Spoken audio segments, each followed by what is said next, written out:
Uma lúcida análise sobre os acontecimentos políticos com Henrique Prior.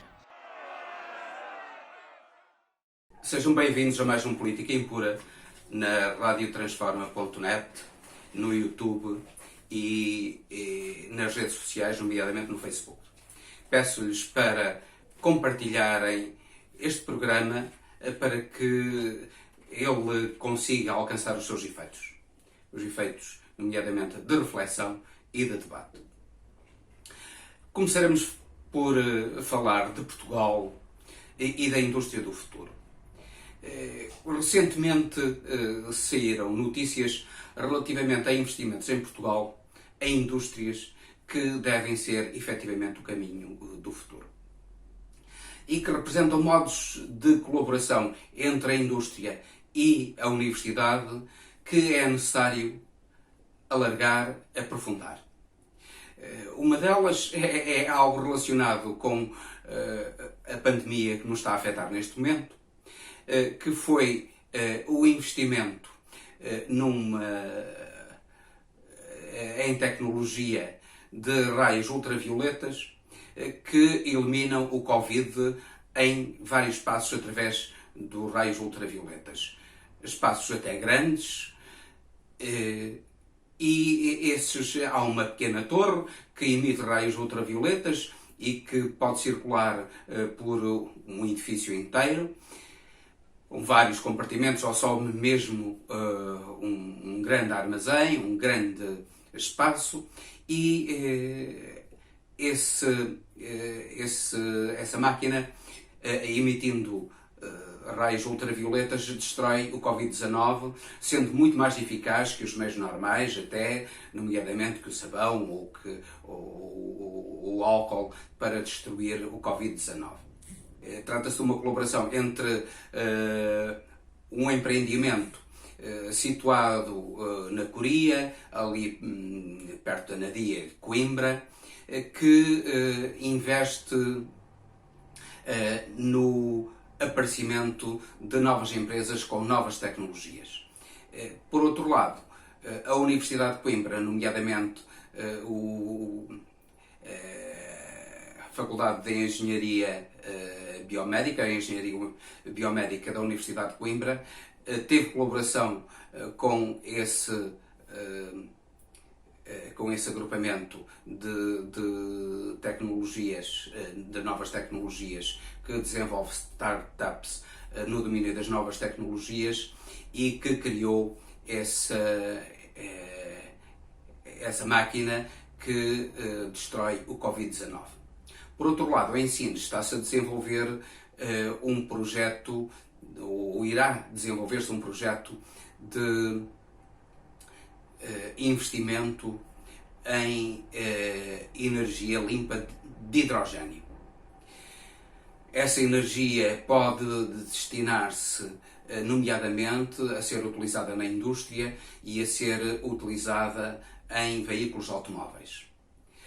Trata-se de energias, no fundo, energias limpas que substituem a energia tradicional de combustíveis fósseis e podem, inclusivamente, melhorar em muito a saúde do ambiente e portanto, ajudar a combater imensas pandemias que afetam agora a humanidade e que no futuro irão afetar ainda mais, pois está demonstrado que um grande número de pandemias que podem afetar a humanidade deriva sobretudo da poluição ambiental. Ora, é um investimento que urge saudar, que é importante saudar e que urge divulgar ou disseminar em toda a economia com novos investimentos, mas todos eles nessa mesma direção de inovação tecnológica e de proteção ambiental. É essa a economia do futuro e é importante que Portugal e que a Europa em particular estejam na vanguarda dessas tecnologias. Infelizmente, Portugal não tem tido capital necessário para o fazer, já tem massa crítica, nomeadamente nas universidades, saindo das universidades altamente competente, para desenvolver esses projetos. É necessário capital e esse capital poderia vir da União Europeia, que pelos vistos continua no impasse sobre os tais 750 milhões, sendo 500 milhões de subsídios, portanto 500 milhões a fundo perdido. Agora, aos 4 países que se opunham aos subsídios, somou-se mais a Finlândia, que se opõe a esses subsídios. E aquilo que já devia ter sido decidido a 6 de maio, foi adiado para 13, foi adiado para 20, agora foi adiado novamente para 16 de junho e parece que não é em 16 de junho ainda que se vai decidir. Será apenas numa reunião que terá lugar em julho. É a União Europeia a andar a passo de caracol, a não perceber que um investimento rápido e solidário é essencial para que não colapse. A Alemanha percebe-o bem. E a Alemanha vai investir já qualquer coisa com 1 bilhão de euros na economia alemã, vindos do Estado. Como é que o vai fazer? Fê-lo já na Lufthansa, 7 mil milhões de euros, e vai fazê-lo através de subsídios para a compra de automóveis elétricos que as empresas alemãs estão a desenvolver. Isto é, no fundo, o Estado alemão está a subsidiar altamente as empresas produtoras de automóveis que estavam em vias de colapsar. Elas, nomeadamente a Mercedes, a Volkswagen, a Audi e BMW, pediram empréstimos ao Estado alemão que não lhes concedeu, ou pediram subsídios ao Estado alemão que não lhes concedeu, mas no fundo concedeu subsídios indiretos, através da compra de subsídios à compra de automóveis elétricos, que neste período de 2020 a 2021 irão montar qualquer coisa como 130 mil milhões de euros. A Alemanha percebe muito bem que só a capacidade de compra dos cidadãos, neste caso a capacidade de compra auxiliada pelo próprio Estado, poderá salvar a Europa do afundamento económico e da própria desagregação. Ela, felizmente, para a Alemanha, pode fazê-lo precisamente porque beneficia de juros, de taxas de juros negativos, mesmo a 10 anos, e, portanto, são subsídios que o Estado vai conceder através de empréstimos obtidos pelo próprio Estado a 10 anos, mas que o pode fazer porque esses empréstimos obtidos pelo Estado alemão são obtidos a taxas de juros negativas. E assim sendo, facilmente o Estado alemão poderá depois suportar o peso desse endividamento. Como suportará facilmente o peso do auxílio à Lufthansa, que é concedido também na mesma maneira. Isto é, o paradigma neoliberal está a ser completamente destruído pela realidade na Alemanha. E a senhora Merkel já percebeu e já disse que a intervenção do Estado na economia é essencial para manter a saúde da economia. Merkel certamente aprendeu com a eficiência chinesa, em que o Estado tem um papel essencial na economia, de planeamento, de discussão a longo prazo, não um planeamento rígido mas um planeamento direcional da economia e de investimento do próprio Estado na economia. O Estado alemão ficou com 20% da Lufthansa, por exemplo, de investimento no Estado na economia e de ajuda aos próprios privados como forma de ultrapassar estes problemas, e uma ajuda que muitas vezes, a própria Merkel já o disse, que se traduzirá na participação em empresas. Ora, é este o futuro que, de certo modo, a economia de mercado, que é um misto de planeamento e de mercado na realidade, que a China mostrou, mostrando as vantagens do planeamento e mostrando as vantagens do mercado, e que permitiram à China ter o sucesso que tem até hoje. Nós, infelizmente em Portugal, tivemos agora Rui Rio a criticar a intervenção do Estado na economia, a defender novamente o liberalismo. Não nos surpreende, porque quando se candidatou pela primeira vez para a sucessão de Passos Coelho, Rui Rio já tinha dito que, se fosse ele, faria mais austeridade ainda do que Passos Coelho. Curiosamente, isso não foi aproveitado pelos seus adversários, nomeadamente nem nas eleições pelo Partido Socialista, mas ele afirmou isso claramente. Pensava-se que o iria derrotar nas eleições para a liderança do PSD, mas afinal de contas não derrotou, e ele está neste momento à frente do PSD, mas com esta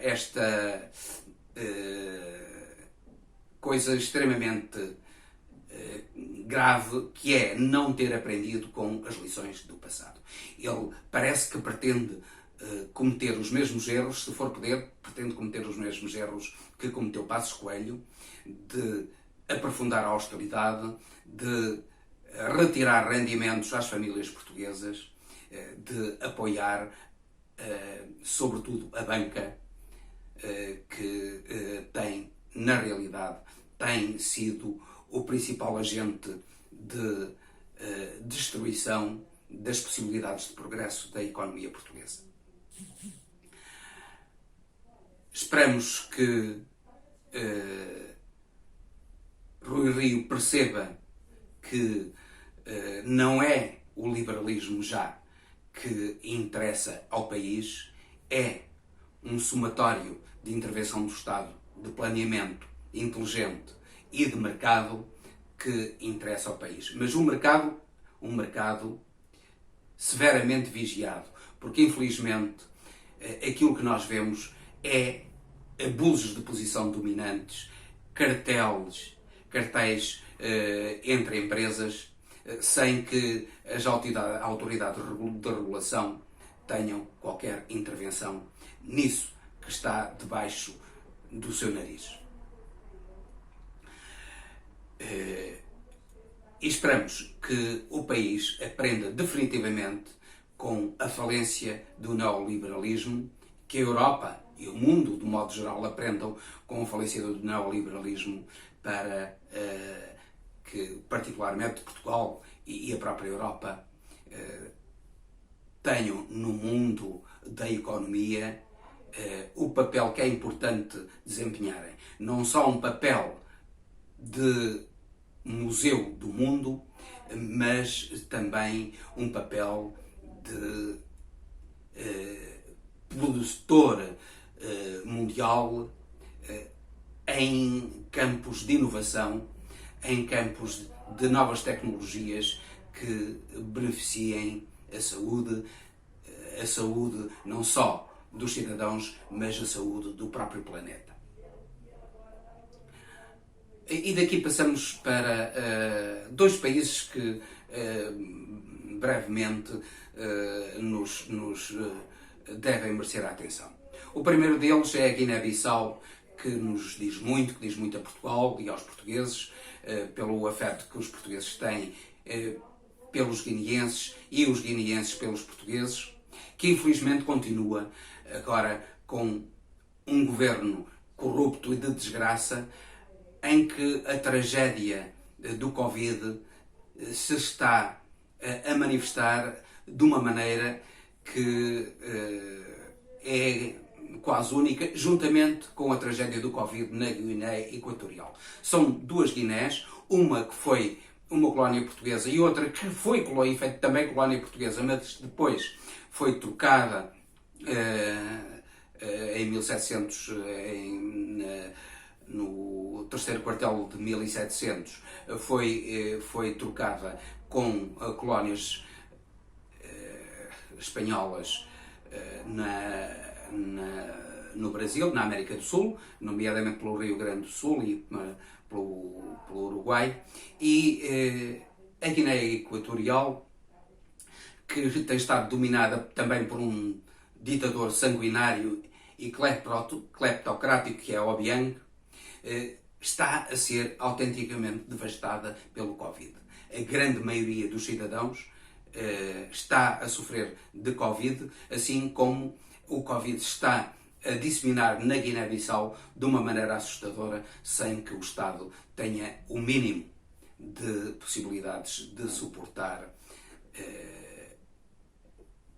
qualquer forma de combate a essa pandemia, porque o Estado foi completamente destruído pela rapina e está a ser destruído pela rapina levada a cabo pela clique criminosa de Umaro Sissoko Embaló. São dois Estados falhados, são dois Estados criminosos e assassinos. E agora vejam lá, o Umaro Sissoko Embaló resolveu tratar-se da Covid, mas não se tratou na Guiné-Bissau, foi para a França, num voo luxuoso para o fazer. É esta gente que está à frente da Guiné-Bissau e da Guiné Equatorial. Verdadeiros criminosos que é importante denunciar, mas que não aparecem nas primeiras páginas dos jornais mundiais. Repare-se que, por exemplo, no que toca à Guiné Equatorial, um país riquíssimo porque beneficia do petróleo, de uma riqueza incomensurável do petróleo, mas também riqueza florestal, há partes da Guiné Equatorial, partes muito importantes, nomeadamente a ilha, por exemplo, a ilha de Fernão de Pó, onde se fala um português quase medieval. A ilha de Fernão de Pó nem sequer tem eletricidade. Vejam como é que é possível, num país tão rico, haver ainda zonas sem eletricidade. E inclusivamente um país muito rico e muito pequeno. A Guiné Equatorial é um país muito pequeno. Portanto, toda a gente, se não houvesse um Estado cleptocrático, criminoso, um Estado bandido, dirigido por esse ditador bandido Obiang, a Guiné Equatorial poderia ser uma verdadeira Suíça de África. Ora, daqui passamos para os Estados Unidos da América e os problemas que os Estados Unidos da América estão a enfrentar, nomeadamente com esta vaga de combate ao racismo, que é uma forma de libertar a América dos seus mais graves fantasmas. No fundo, a América de Trump é um falhanço notável. Para além de falsear as estatísticas, para além de ter uma arrogância e um fechamento que só irão prejudicar a América, Trump mostrou todo o seu ridículo, nomeadamente no que toca ao falhanço das vacinas, que ele apregoou que os Estados Unidos iriam ser o primeiro país a ter vacinas contra a Covid-19 e que iriam vender a todo mundo, ao contrário da China, que disse que as iria oferecer praticamente a preço de custo como genéricos a todo mundo. Trump disse que as iria vender com bom lucro para as empresas americanas a todo mundo. e anunciou 2 investimentos, um investimento de uma empresa americana, de uma grande farmacêutica, a Moderna, que estaria já prestes a lançar essa vacina, que seria a primeira a nível mundial. Depois, as coisas viu-se que a Moderna não estava a conseguir aquilo que estava a dizer que já tinha conseguido, que era uma vacina eficaz, até porque a Moderna teve este desempenho. Nas vacinas que conseguiu, inoculou em macacos e 10 dos macacos morreram. Então o Trump virou-se para Oxford, numa parceria que tinha com uma vacina que alegadamente estava muito desenvolvida pela Universidade de Oxford, mas essa vacina também falhou. Falhou totalmente. E a basófia de Trump falhou totalmente. No que toca a Oxford, por exemplo, foram testadas cerca de 80 pessoas numa fase inicial e 8 delas tiveram de ser hospitalizadas pelos efeitos nefastos da vacina. Portanto, é esta basófia de Trump que está a ridicularizar, mas simultaneamente a destruir a América, porque Trump joga no isolamento, joga na América acima de tudo, como Hitler o fez. Hitler, a Deutschland über alles, isto é, a Alemanha acima de tudo, levou ao desastre da Segunda Guerra Mundial. A América acima de tudo, levará ao colapso desta América de Trump, ao empobrecimento da América de Trump. Ele, se tivesse o mínimo de conhecimento histórico, percebeu que a China empobreceu quando se isolou. A China, que foi o primeiro país a lançar-se na época dos descobrimentos com o almirante Zheng, que chegou às costas da África em cerca de 1419. Portanto, ainda antes dos portugueses se lançarem na época dos descobrimentos, já a China o tinha feito com armadas absolutamente notáveis, com navios de cerca de 100 metros de comprimento, o que era absolutamente notável. Alguns dizem que seriam 300 metros de comprimento até, mas 100 metros seria absolutamente notável para a época. Onde eles levavam inclusivamente vegetais que eram cultivados lá, animais vivos, e fizeram explorações absolutamente notáveis. Depois desse período e da morte do almirante Zheng, a China fechou-se e levou a que a China fosse um país pária a nível mundial, que levou à guerra do ópio, que levou à humilhação da China, nomeadamente no caso de Hong Kong, e às potências estrangeiras a intervirem na China como se não representasse nada a nível mundial. Precisamente porque se fechou. Trump está a fazer a mesma coisa na América.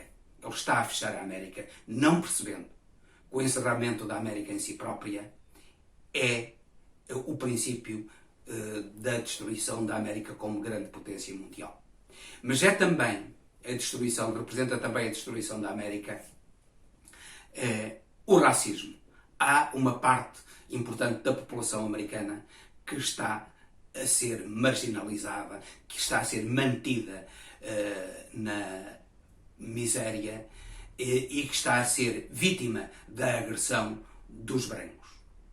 Não são só os negros, também os amarelos, os chineses. Isso já vem dos tempos dos caminhos de ferro, em que os brancos diziam que os chineses vinham para a América tirar-lhe os postos de trabalho nos caminhos de ferro.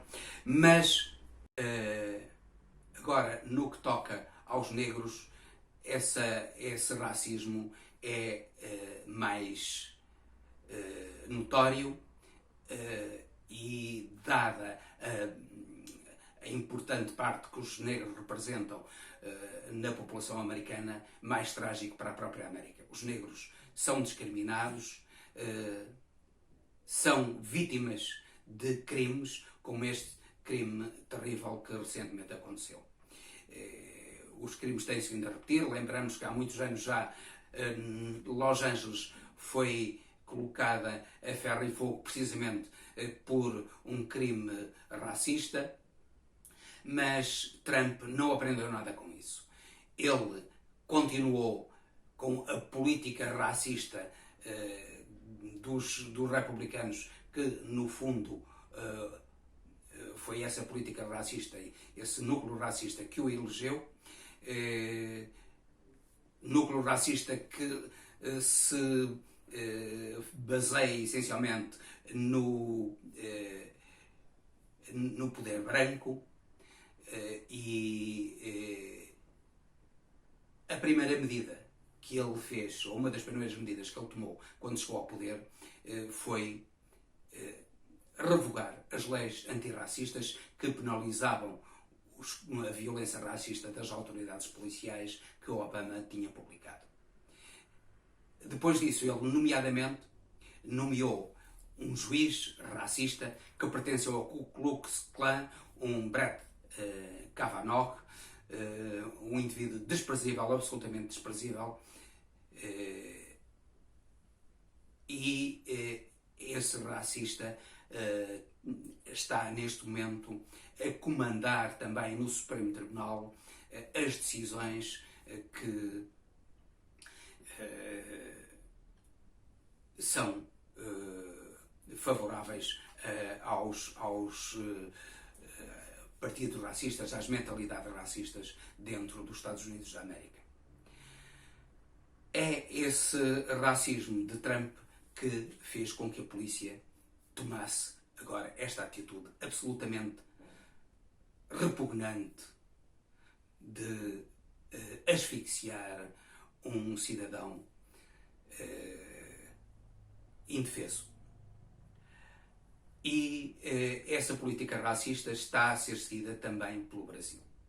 Bolsonaro foi eleito também por essa classe média racista, por esse fanatismo religioso racista, no fundo, e por uma classe média ignorante e racista que se manifestou agora na morte dessa criança, do Miguel, que estava aos cuidados de uma senhora branca que mandou a mãe passear o cãozinho da senhora, ficou com a criança à sua guarda, a criança começou a chorar e ela meteu a criança uma criança de 5 anos, só num elevador, e a criança acabou por morrer a cair de um 9º andar. No fundo, é esta a classe média que apoia Bolsonaro e no qual Bolsonaro assenta os seus alicerces. É essa classe média repugnante que ainda não saiu da mentalidade esclavagista que domina o Brasil neste momento. É importante, é essencial para quem tem um mínimo de dignidade, para quem tem um mínimo de sentimento de justiça, lutar contra esses criminosos que dominam neste momento os Estados Unidos da América e o Brasil.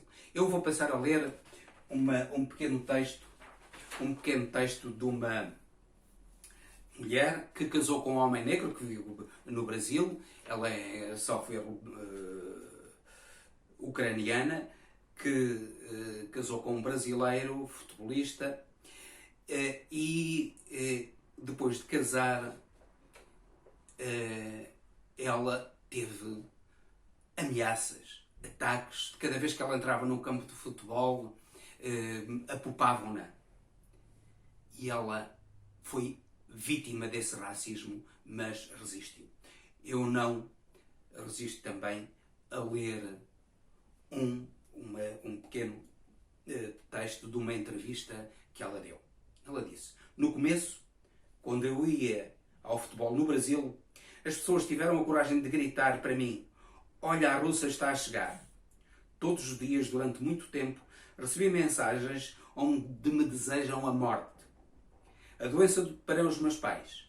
Prometiam encontrar-me, bater-me e muitas outras coisas terríveis, porque sou casada com um homem negro.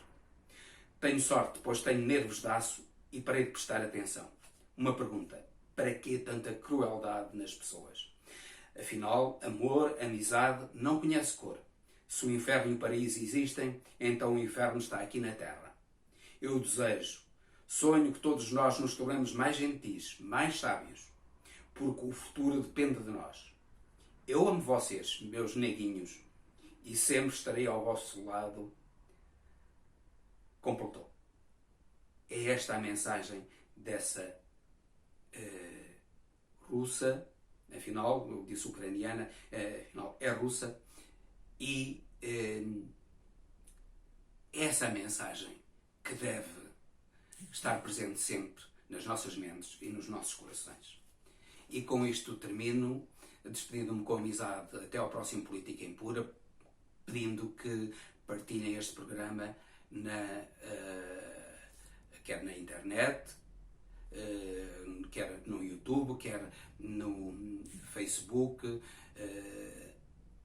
e que o divulguem o mais possível.